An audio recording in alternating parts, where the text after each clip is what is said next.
menarik dari Rocky ini selalu mencari definisi-definisi di luar definisi umum. Iya, yang Dan dia disitulah garansi biasanya itu supaya kita biasanya ngeles gitu. Karena definisi yang disediakan Kitab suci, oleh negara definisinya itu. apa? Yes, Sehingga memang itu. berdebat itu ketika kita definisinya itu menggunakan definisi umum. Ini Bukan dengan ketika Anda menggambarkan definisi sendiri, kemudian publik memprotes dan Anda punya definisi sendiri Oke, tentang sekarang pengertian saya, publik. sekarang saya uji Itu ya. masalahnya. You buka tesaurus sekarang, bisa nggak you bedakan antara material dan material? Itu bahasa Inggrisnya begitu.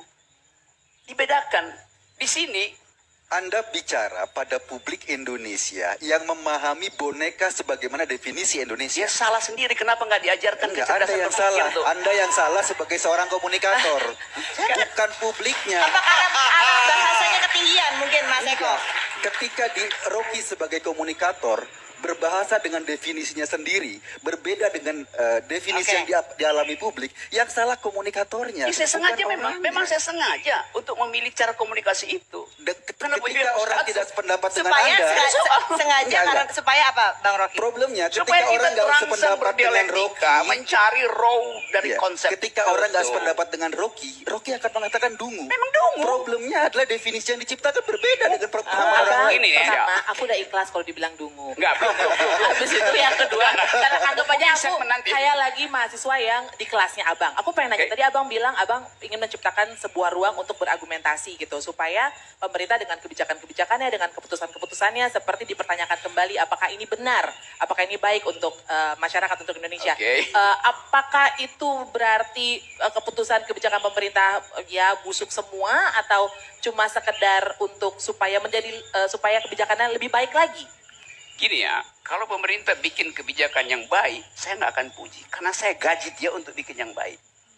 Begitu ada bau busuk, saya ketok palanya tuh. Dengan satire tuh. Lu gua gaji, lu bikin kebijakan yang buruk. Itu aja kan. Masa kita kasih pujian pada hal yang tugas dia? Kan gila tuh. Untung aku bukan mahasiswanya abang. Demikian. Pernah dipuji berarti. Demikianlah tadi Raja Saya Dungu bilang kepada gila ya, kita bukan yang dungu. dungu-dungu. Emang gitu kok, gimana lu?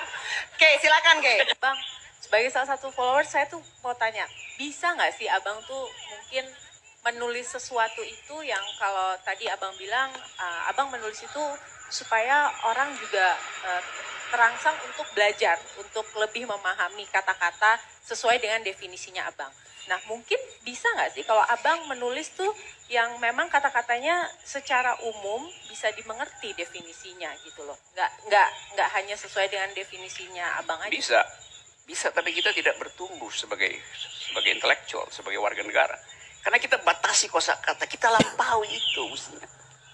Nah, kita ada di dalam keadaan beberapa kali saya menyaksikan kesalahan orang untuk mengerti konsep karena nggak mau masuk di dalam pengertian yang lebih dasar ya, konsepsional.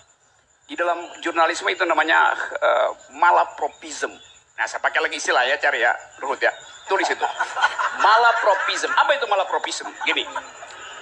Satu waktu ada tokoh, ada sidang di DPR, MPR. Lalu si tokoh ini yang harusnya memberi keputusan tidak ada di tempat.